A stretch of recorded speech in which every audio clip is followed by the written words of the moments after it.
Try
that again.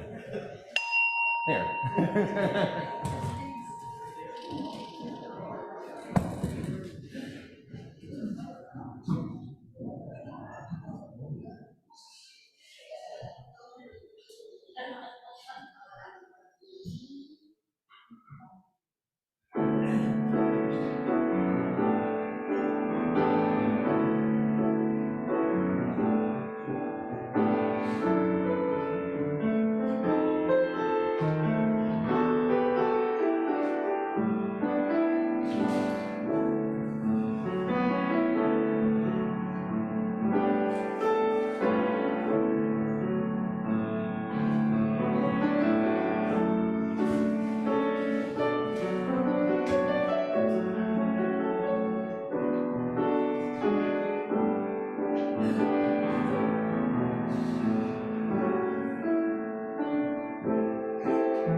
Good morning. My name is Christina Mathers, and I am a board member at UU Studio City. My pronouns are she and her. We have a few announcements this morning. One of the ways we build community here at UUCSC, where we have more than our fair share of creatives, is to hold an open mic night the first Sunday of every month. That means this evening. If you tell stories, write poetry, dance, sing, or tell jokes, bring your act to the sanctuary at 7 p.m. and share the wealth.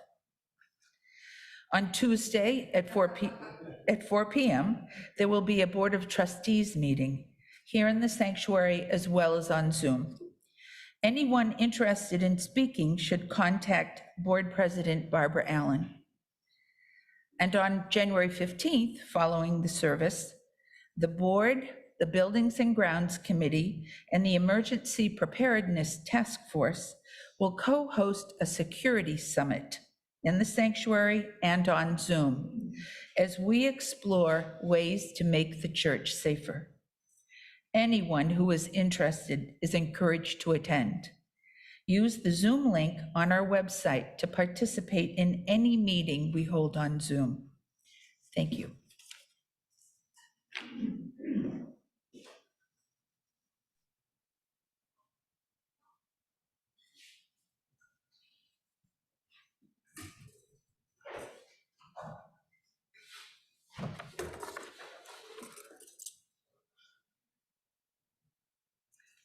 This morning, I will share the words of Kate Lohr. As we pause from our regular rhythms of rush, rush, rush, we open ourselves to new perspectives and possibilities. We give thanks for these moments and for the wisdom they afford us. May they help bring us together in the sacred dynamics of life so that we, as individuals and as members of this community, might reach our full potential. As we step across this threshold, let this new year be a year of greater awe and gratitude, of deeper kindness and acceptance, and more courageous acts of conviction.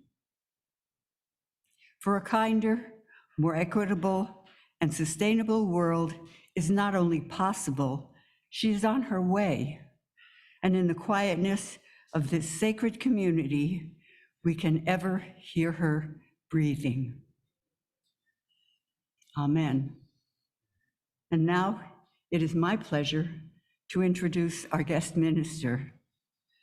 Pastor Joshua Berg is a humanist celebrant and chaplain, certified by the Humanist Society, of which he was a board member for 2 years.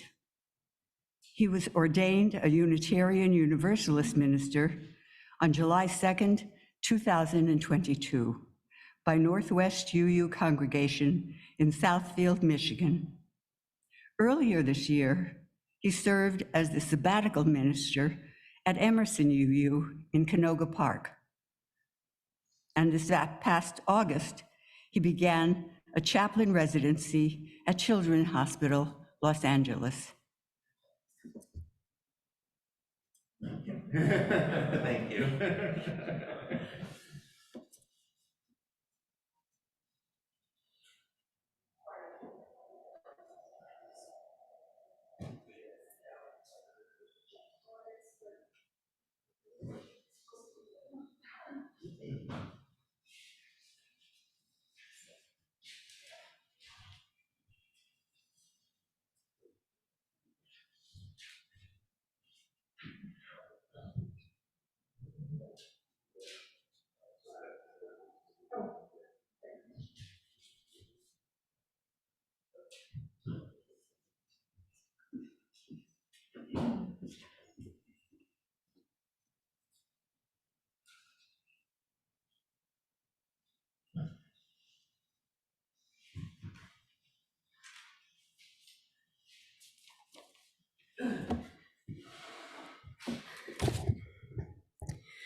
May the light from this flame be a beacon of our faith in the days that grow dark and dreary. May the light from this flame be warmth to our spirits during nights of restless searching.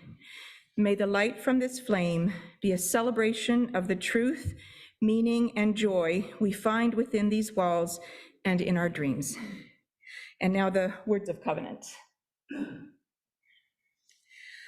Love is the spirit of this church.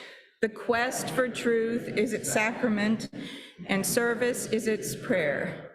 To dwell together in peace, to seek knowledge and freedom, to serve humanity in fellowship, thus do we covenant. And I guess stand for the doxology.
The promise of the Spirit,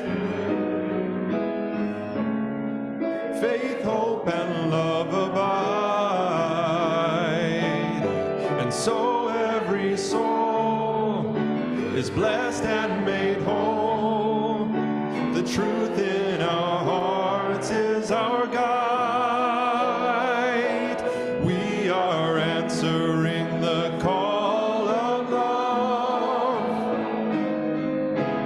Hands joined together as hearts beat as one. Emboldened by faith, we dare to proclaim we are answering the call of love. Sometimes we build a barrier to keep love tightly bound, corrupted by fear, unwilling to hear, denying the beauty we found. We are answering the call of love.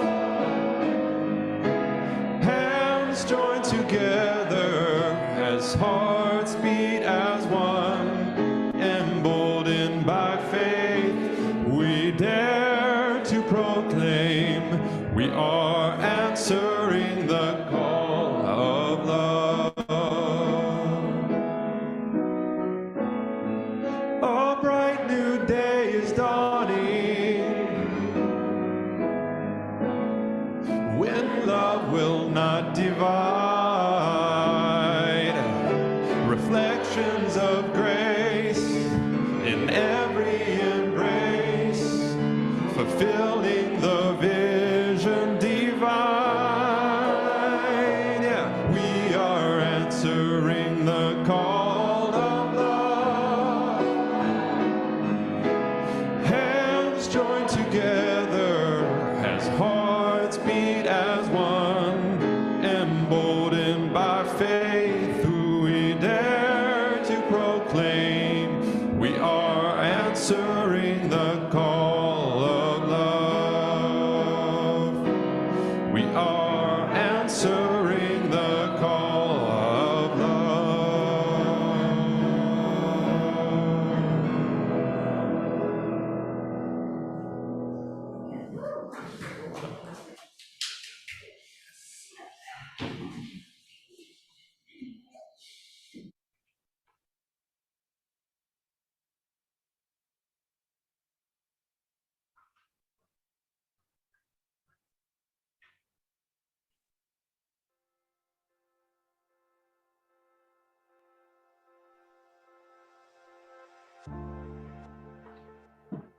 do you do with a chance? Written by Kobe Yamada. Illustrated by May Besum. One day, I got a chance. It just seemed to show up. It acted like it knew me, as if it wanted something. I didn't know why it was here. What do you do with a chance? I wondered. It fluttered around me. It brushed up against me. It circled me as if it wanted me to grab it. I started to reach for The it. beautiful, beautiful anarchy of live worship. That's why I love it. I thought about it a lot. I wished I had taken my chance. I realized I had wanted it, but I still didn't know if I had the courage. I think they're gonna, there we go.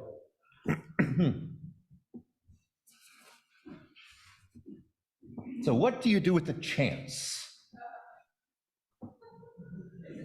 You have to figure out by yourself. There you go.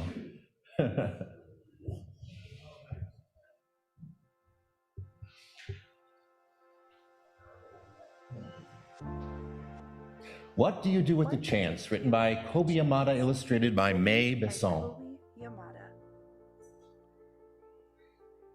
Illustrated by May Besum. One day I got a chance. It just seemed to show up. It acted like it knew me, as if it wanted something. I didn't know why it was here. What do you do with the chance? I wondered. With a chance, I wondered. I love how they illustrated the chance there. It fluttered around me, it brushed up against me, it circled me as if it wanted me to grab it. I started to reach for it, but I was unsure, and I pulled back. Sure, and pulled back. And so it flew away. I thought about it a lot. I wished I had taken my chance. I realized I had wanted it, but I still didn't know if I had the courage. When another chance came around, I wasn't so sure, but I decided to try. I went to reach for it, but I missed and fell. I was embarrassed. I felt foolish. It seemed like everyone was looking at me. I decided I never wanted to feel this way again. So after that, whenever a chance came along, I ignored it.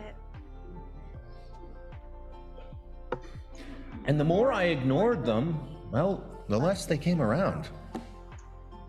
Makes sense. Until one day I noticed that I hadn't seen a chance in quite a while. It was as if they had all disappeared. And I started to worry, what if I don't get another chance? I know I acted like I didn't care, but the truth was, I did. I still wanted to take a chance, but I was afraid, and I wasn't sure if I would ever be brave enough.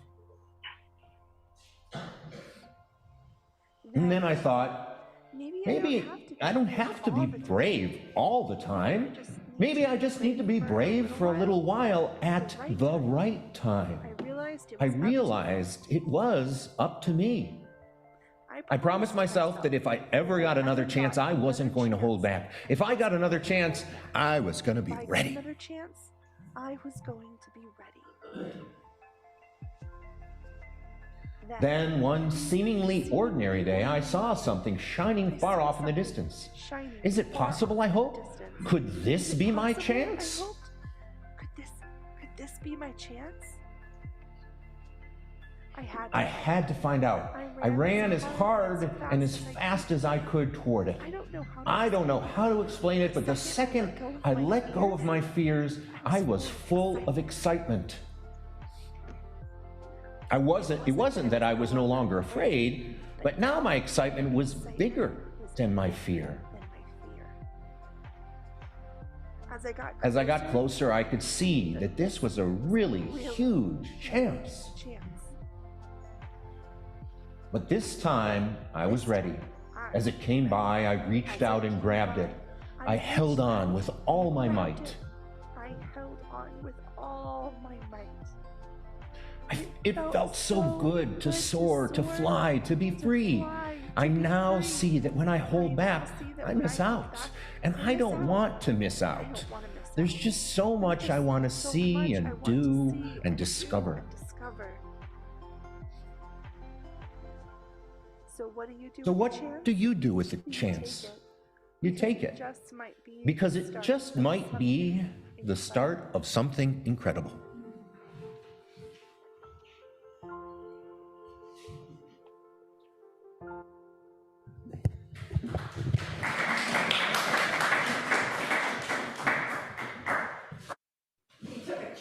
Yeah.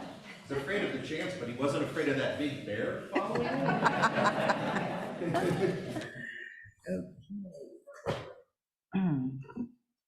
Good morning. I'm Terry Hassman Paulin, and I'm the chair of the worship committee. And now, the offering. Our church depends heavily on your time, talent, and treasure. At this point in our service, we focus on your treasure.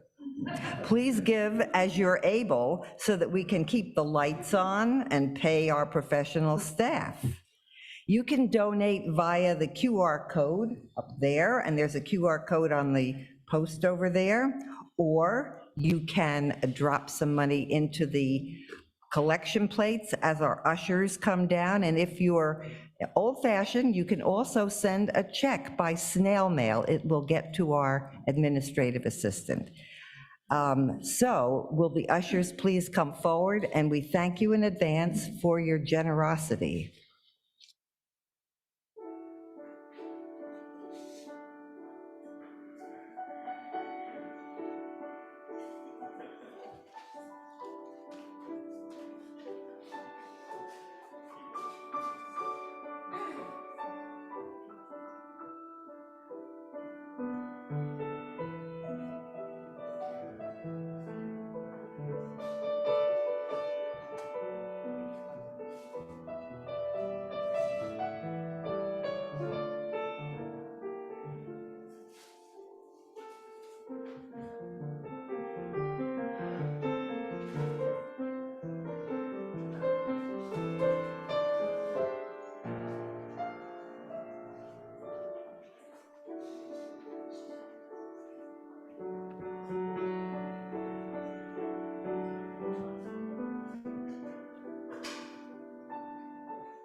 Please be seated. Because we are a community and care about one another, we like to share the events of our lives, both the joyous and the sad ones. If you're at home and would like to share something with us, please write it in the chat box while the music plays. Here in the sanctuary, if you would like, we invite you to come forward and drop a stone in our community bowl. And today, Carol Bennett will be reading from the Zoom.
When a sorrow is shared, it is lessened.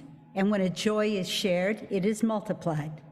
In that spirit, Reed and Jane Swanson write, wishing happy birthday to January babies, Christina Mathers and Judy Leslie, and any others we missed. Woo, happy birthday. And Greg Mooring, yes. And Marilyn Shield. Do I have a fifth? Pastor Joshua, woo! It's a busy month. Okay. Alana K. Brown says, may this be a much better year personally for everyone and politically for the nation. More love, more empathy, and more people willing to do the work to lift all boats and to live honoring the planet. That is my prayer for 2023. Hear, hear. Greg Mooring says, a joy. I'm happy to report that I finally found a nice apartment and get to start moving in next weekend. I'm still in Studio City, so I'll continue to be a neighbor to this church community. Things are looking up.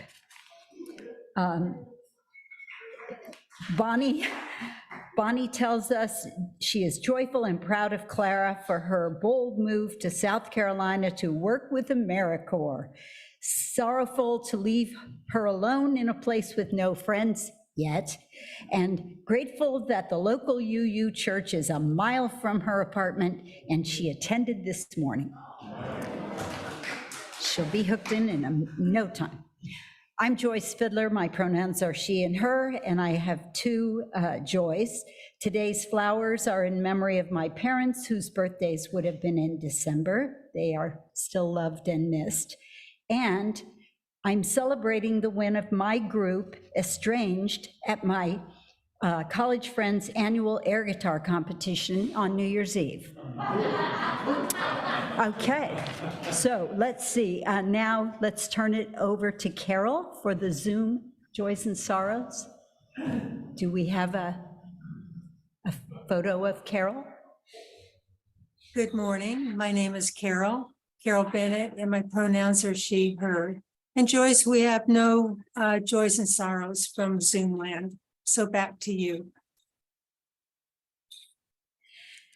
Okay, and now we end by honoring all the joys and sorrows kept in the silent sanctuaries of our hearts. May we all be warmed in the embrace of our community.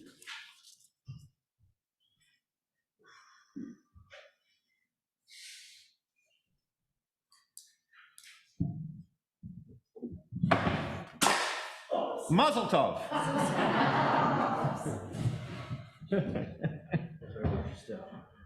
Sorry.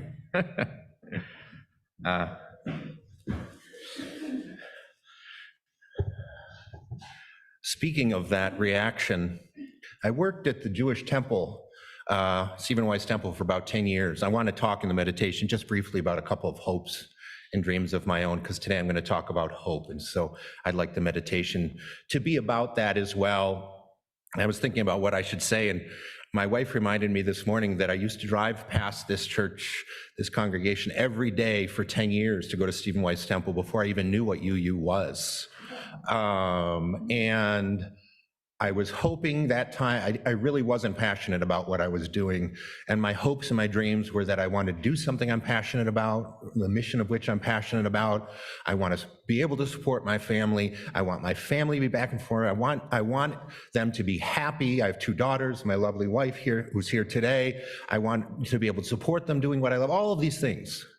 And I realized coming in here today that I got exactly what I hoped for, even though I didn't know at all specifically what that was. So we can hope for things that involve love, that involve passion, that involve justice.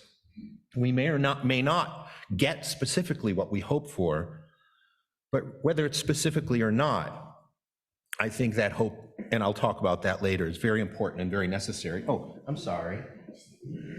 Oh, no worries. And the one other thing I would like to hope for in the moment is the rocks reminded me of a friend of mine at Children's Hospital who's a patient there. He's 6, who's waiting for a heart and has been for a long time, and he's very sick.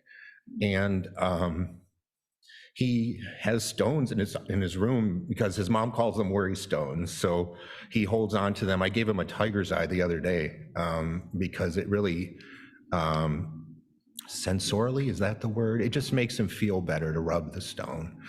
And so I just want to offer a hope, a prayer, a wish, whatever you want to call it, for the health and recovery of the children there that I work with, and a hope for their healing, maybe not in the way that we usually consider the ideal of healing, but in that the relief from suffering and the recognition of the blessing they put out in the world, and that ultimate love is shared with them, whether they stay with us or not. And I just want to offer that hope for the meditation.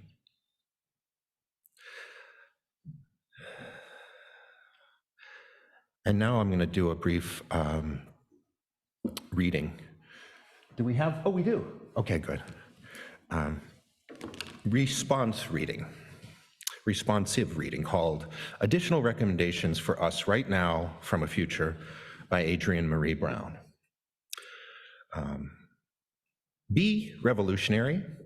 The changes we are responsible for shaping are profound. When we can see the end of our species on the horizon, we must operate at a scale that extends our life beyond the horizon.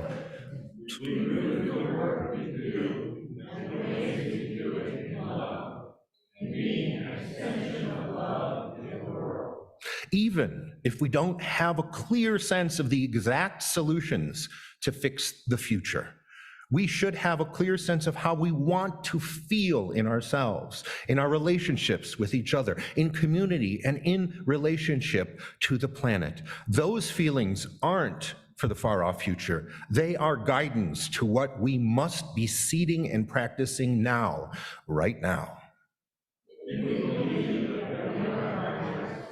We must treat ourselves and each other If we believe in community, then we must get curious about the ways we need to grow and communicate in order to truly be a part of community. Not just one community, but the multitude of communities, the community of communities, as Paula Cole-Jones says, we intersect with. Belonging, it doesn't begin with other people accepting us. It begins with our acceptance of ourselves, of the particular life and skin each of us was born into, and the work that that particular birth entails.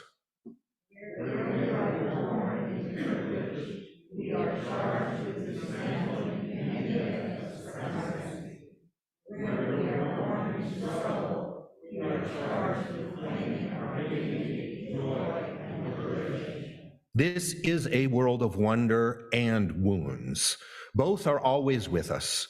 If we ignore the wonder, we lose our will to live, not just individually, but our collective will to continue our species. If we ignore the wounds, they fester into unspoken needs and inhumane policy.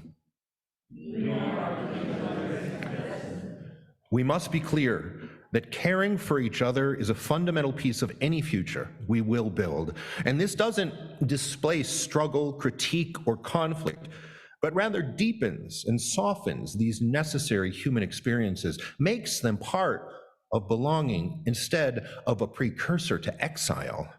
To fight does not always mean to move against. It also means we need to be investing that energy, our attention, our resources in generating alternative and sustainable methods of supporting our work. Our attention is as precious and precise as the sunlight. If we put it on each other's flaws, we can burn each other out of existence. But if we put it on the best of us, on lessons, on our children, on our practices, then we will grow.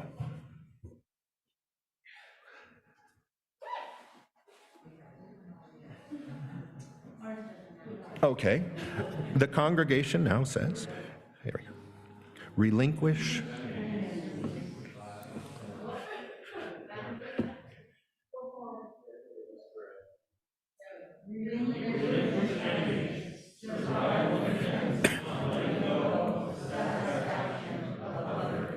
Just because others have committed themselves to limitations does not mean we must. It does not mean the constructs created forever ago are true. When we indulge in the limitations, when we indulge in othering, we find ourselves in a container of our own making. Shrinking, you will never make me whole.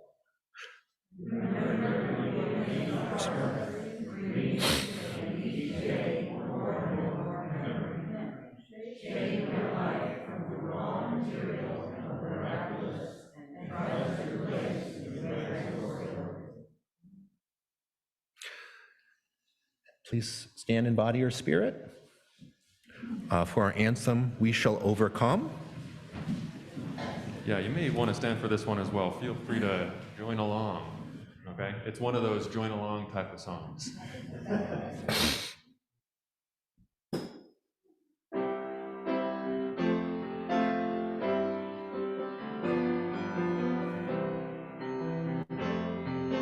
Starts, We Shall Overcome.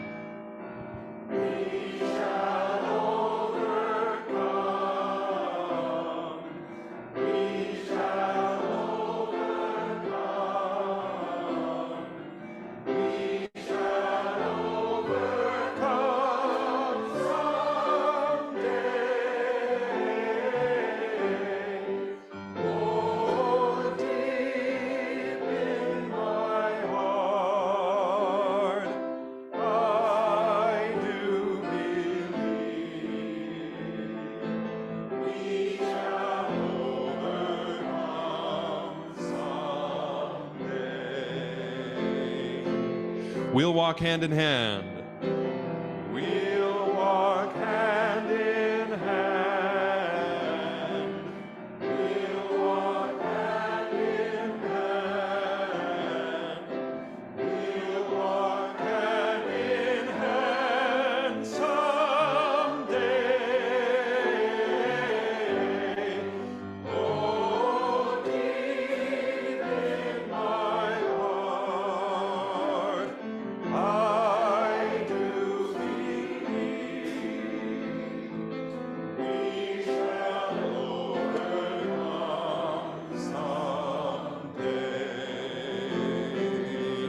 We are not afraid.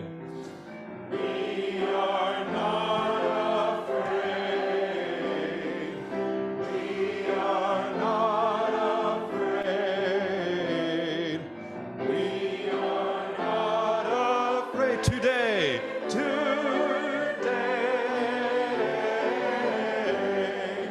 Oh, deep in my heart, I do believe we shall overcome someday. We shall live in peace. We shall live in peace. We shall live in peace. We shall live in peace someday. Oh, deep in my heart, I do believe we shall overcome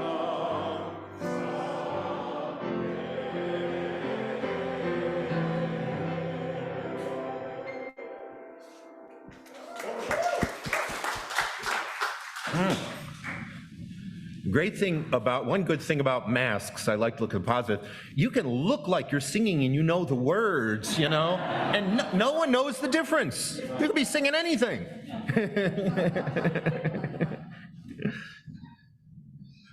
Awesome, thank you so much. Thank you for trusting me with this worship this morning, for welcoming me here so graciously, for everybody who's involved in the service. I really, really am so grateful. So hope is warranted. I tell you that. For instance, like I said at my work at Children's Hospital, lives are saved daily. There's reason to hope. There have been some political turns of events recently that have also given me hope. Even though there is plenty of justification, we can all think of reasons for hoping. I will also say there are times, as you know, when it's easier to hope, and times when hope is more elusive. And then there are those times, we all know, when hope seems all but lost. I've also encountered many situations in my work as a chaplain when having hope, at least in the moment, at least for what we really want, does seem futile. In the 2016 election, when you're talking about politics, I certainly felt hope was dashed. So pessimism, so despair, so despondency, and all these similar feelings are more than just words that popped up when I Googled antonyms of hope. These things are very real. These things that work against hope are very real. However, I will say that in spite of hopes dashed, and even with all of these bad feels, we simply don't move into the next moment of life without at least some hope. We can't, even when hope may not seem warranted, even though hope does not negate the tragedy that is an inexorable part of life. Even though it doesn't negate that, in my estimation, hope is not only always warranted, it's necessary. I contend there is no reasonable alternative for having hope. You could argue with that, but I'm giving the sermon today, so it's a rhetorical question. I'm not going to take arguments at this time. Today, we're facing existential crises, as in all history. Right now, it includes an overall political system which is tenuously upheld, a country almost irreparably divided, an environment neglected and abused to within an inch of its life, obstinate historical amnesia, and more. That's what we're facing. And I know you're thinking, isn't this sermon supposed to help us have hope? Why are you saying all that? But my point is that even during times when hope is really, really hard, and those times are often, it does us no good, A, to sugarcoat the truth. What is good is to remember that the necessity of hope and to figure out how to up our hope game, to find new ways to hope, new things to hope about, to fortify our hope with all the essential vitamins and minerals and nutrients, to upgrade to Hope 2.0, you get the idea. Most importantly, we have to make sure that our hope, that our new hope that we develop in the moment is flexible and is radical enough to continue to sustain it through further challenges. Now, how does something change when you put the word radical in front of it? It does more than just turn it into 80s slang. Radical, dude. Some of you will remember that. Radical means transformative. It means a shift, not in small degrees, but rather into something completely different. Radical hope is not necessarily hope that the thing that distresses us in the moment will immediately get better. That hope is important too. I hope for this immediate thing right now. That's hope for another sermon. But radical hope is that over time and with action, things must and will change altogether. And flexible refers to hope that can be reoriented toward differing and multiple positive outcomes in response to the inevitabilities of life. Change, what we hope for, what happens in our lives, as I mentioned about my career, change can't be predicted, but it can be positive. So in this new year, I make a call for radical, flexible hope. And in making that call, I must also attempt an answer to the tough question, how in the world, in our state of this world, can we manifest this radical, flexible hope you're talking about, Pastor? It seems very difficult, especially, as you said, knowing life will inevitably dash many individual hopes. I'll approach it from two sides. I know we have academic and we have more spiritual people both in UU. So I read an academic paper recently called Radical Hope in Revolting Times. Now, hope, as I said, is often conceived of in a very individualistic manner, having hope for ourselves. But this paper summarized radical hope in a different way. It said radical hope differs from more traditional and more Western psychological applications of hope in its focus on a commitment and courage to achieve a vision involving new forms of collective flourishing. So that's the academic. If your meaning making is less academically inclined, more religiously oriented, the biblical concept of hope states something very similar. The Hebrew Bible uses multiple terms for hope, and one of those terms, if you know any Hebrew, and you've probably heard this, is called tikva. Hatikva, the hope, is the national anthem of Israel. In the book of Joshua, coincidentally, tikva, it's first not defined as hope. It's defined as rope or cord. Very different. But if you think about it, that's something that is wound together tightly. And in that winding together tightly, thus it is strong. All the different fibers coming together to be strong. So we can infer then that in later instances of the word tikva, when tikva is redefined as hope, it incorporates this first meaning of being bound together in strength. In other words, rather than individualistic hope, once again, the biblical hope, as the academic hope, radical hope, the biblical hope, or hope that is holy, also refers to this collective flourishing. Hope within and for a strong community. That's the radical hope. So both of these academic and religious philosophical calculuses arrive at hope being the fulfillment of our second and seventh principle. For those of you new to UU, that is justice, equity, and compassion in relations, and support for the interdependent web of all existence, collective flourishing and justice with action. Now, the paper I read identified a psychological framework. Specifically, actually, it talked about for people and communities of color. This paper was about hope in people and communities of color. And it specified a framework to achieve this radical hope. So now we're getting the question, how do we do it? This new flourishing, how do we achieve it? However, they write that this framework is flexible enough to adapt to other contexts outside that of people of color. So I'm going to speak to it now. Obviously, I don't have the lived experience of a person of color. What they point out in the paper is that there has always been what they term radical healing in the world. It's always been there. Healing from slavery, healing from genocide, healing from war, healing from severe collective trauma, all of which is still in process, by the way. The problems as well as the healing is still in process. It's not completed. But in other words, humankind has experienced healing that involved complete transformation. We've experienced it. And radical healing, therefore, can occur, they posit. Radical healing cannot occur, they posit, without radical hope. So if that's right, the past informs the present and the future. There's been radical healing, then radical hope must be possible and necessary for that radical healing. The Pulitzer Prize-winning Dominican-American author Junot Diaz wrote, "When I look at what my community has taught this world about justice and about humanity, when I look at all that in the face of abysmal inhumanities, well, I've got to tell you, that alters the calculus of hope, and it gives me hope." In other words, as I already said, humankind has endured incomprehensible hardships and survived. We are here today.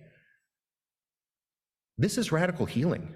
This collective memory is ripe with pathways through all manner of tragedy, great, great tragedy. When we commit to having faith and taking agency, we can use these stories of our ancestors that teach us pride and that teach us resilience to create new possibilities and meanings and purposes, and use them as a roadmap through our struggle with hope. The authors of the article I read expand on this further by prescribing 4 specific pathways. Here's where we're getting in the meat of it, to answer the question I proposed. How do we manifest radical hope in this, with all this nonsense? The first pathway for them, and once again, it's written for people of color, but can expand to all contexts, is understanding oppression and resistance. In the case of people of color, the study points out, understanding things like dispossession of land, like broken treaties, like genocide, enslavement, as well as how people of color continue to resist and survive these things, puts into clear focus a resilience against insurmountable odds. Here's an example. Only by truly understanding the history of struggle, preceding the heretofore inconceivable, at one point in history, inconceivable selection of our first female person of color, Ketanji Brown Jackson, as a Supreme Court justice, or Hakeem Jeffries as the Democratic caucus leader, and right now the most senior member of the House. Only by thinking about the history of the struggle preceding this and how that was inconceivable, can we put into perspective this truly transformative, radical change that has occurred, and know that against seemingly insurmountable odds, at one time you couldn't think of it, continued change is possible. Understanding oppression and resistance, it leads to radical hope. Second pathway to manifesting radical hope is embracing our ancestral pride, all of us. The authors of the report state that studies have also proven that focusing on racial and ethnic pride in youth of color produces positive psychological and academic benefits. In fact, other studies you can read have shown that having hope at all leads everyone to positive psychological benefits, which are necessary. So expanded into all contexts, understanding the history of all oppression and pride, having pride for all ancestral struggles and achievements, also enables radical hope. Second way.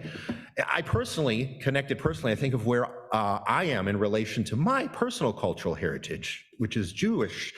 And I'm energized with hope that even after an attempt to erase Jewish culture altogether, with the mass slaughter of 6 million people in the Holocaust, Jewish culture not only continues, but continues to thrive.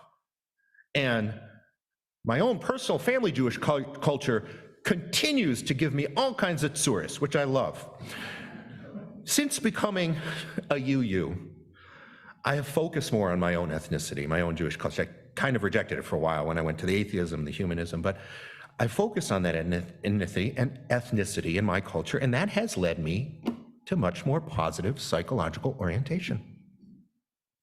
I'm critical of it, but I've learned to love it.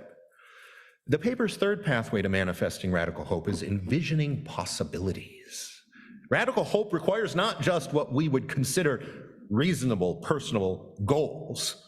You know, I want to get the new e-truck, the Silverado. Have you seen it? That is a personal goal that I want to get next year. But that's not necessarily radical hope. We have to envision radical possibilities. The hindsight of collective memory, as I talked about, combined with the forward thinking of faith and agency, allows us to see possibilities for the present time. Knowing that ancestors have achieved, like I said, far-reaching socio-political change in this country even, opens space for imagining other radical possibilities for what appears to be often unlikely change. America may be at a crossroads politically, but so many countries around the world have these horrible autocratic rulers from whom they cannot extricate themselves. We must remember that against great odds, we removed a malignant narcissist with fascist intentions, despite his being the most powerful leadership role in this nation, and despite his attempts to discredit the media and the entire electoral system. We removed him.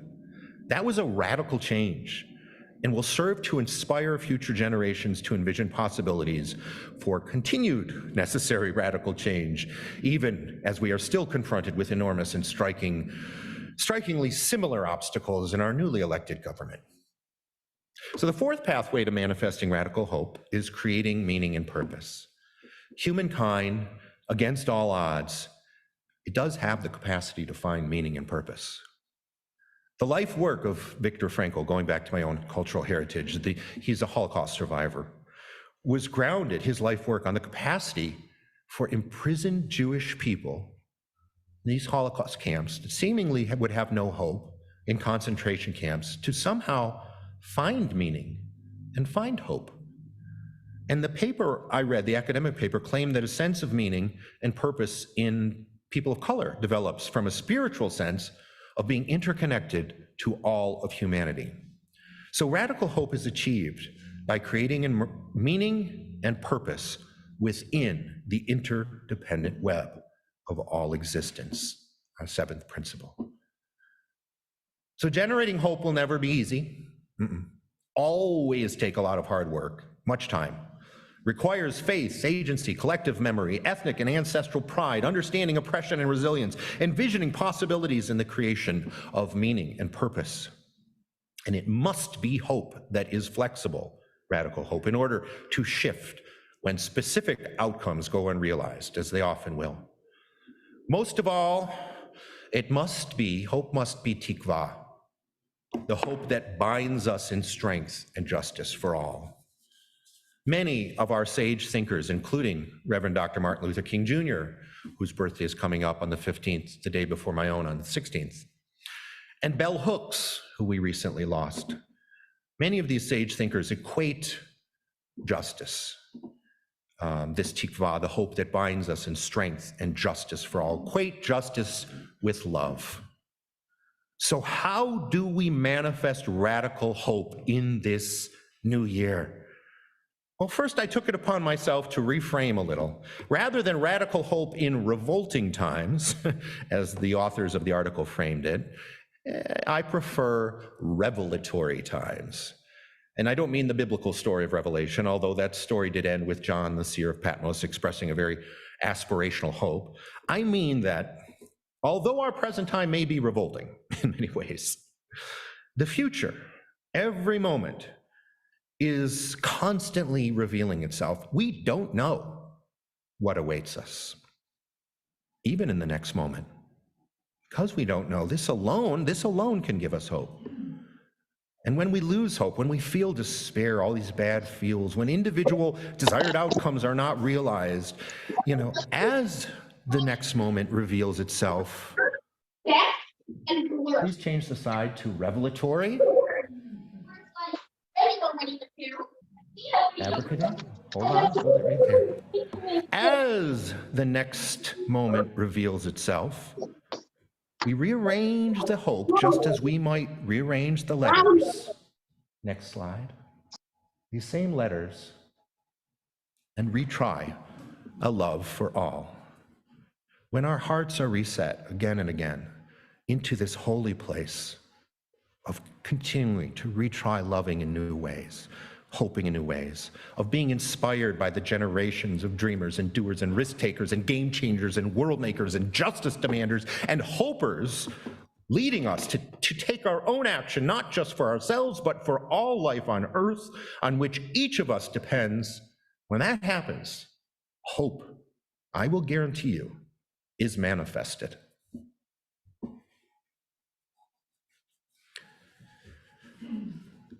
And now, please stand in body or spirit for our closing hymn, Singing the Journey, number 1008. When our heart is in a holy place.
You may be seated.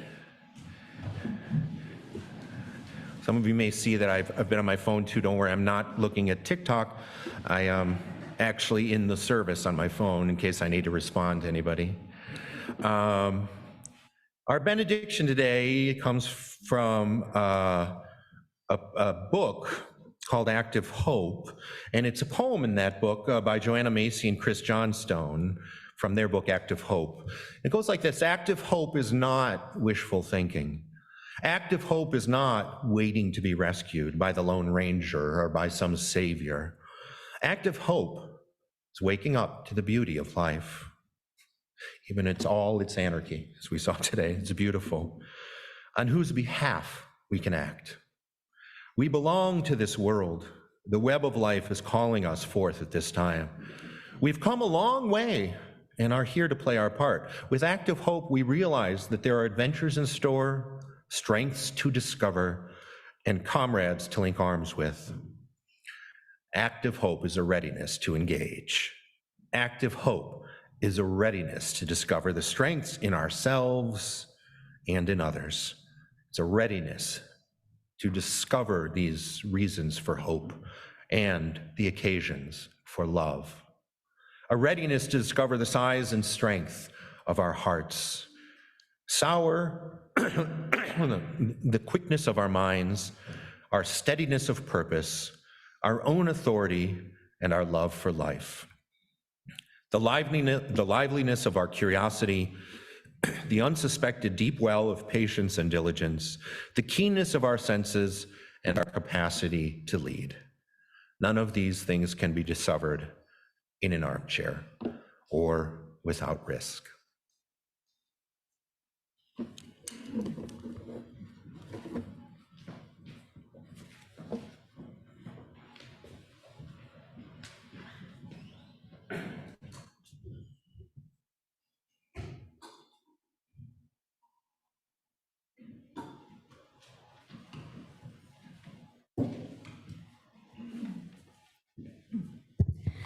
We extinguish this flame, but not its meaning and mission in our hearts.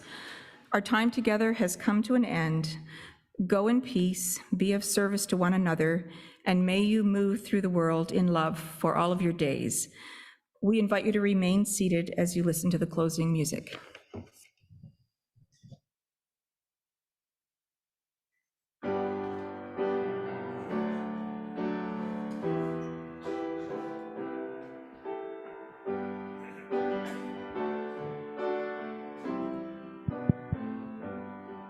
When I find myself in times of trouble, Mother Mary comes to me, speaking words of wisdom, let it be. And in my hour of darkness, she is standing right in front of me, speaking words of wisdom, let it be.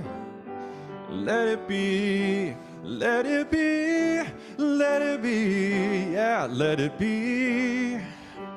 Whisper words of wisdom, let it be. And when the broken-hearted people living in the world agree, there will be an answer, let it be. For though they may be parted, there is still a chance that they will see. There will be an answer, let it be.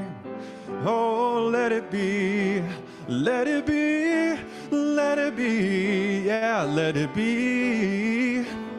There will be an answer, let it be.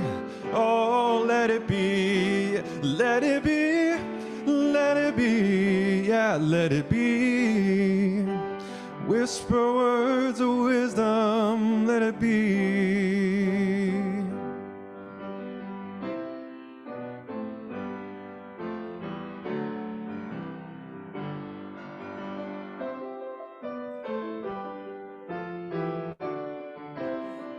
Let it be.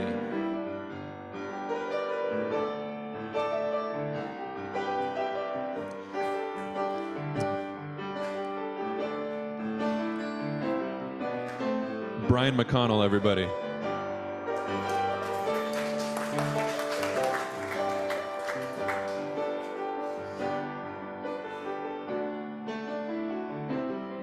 Oh, yeah, let it be, let it be, let it be, let it be. Whisper words of wisdom, let it be. And when the night is cloudy, there is still a light that shines on me. shine until tomorrow, let it be.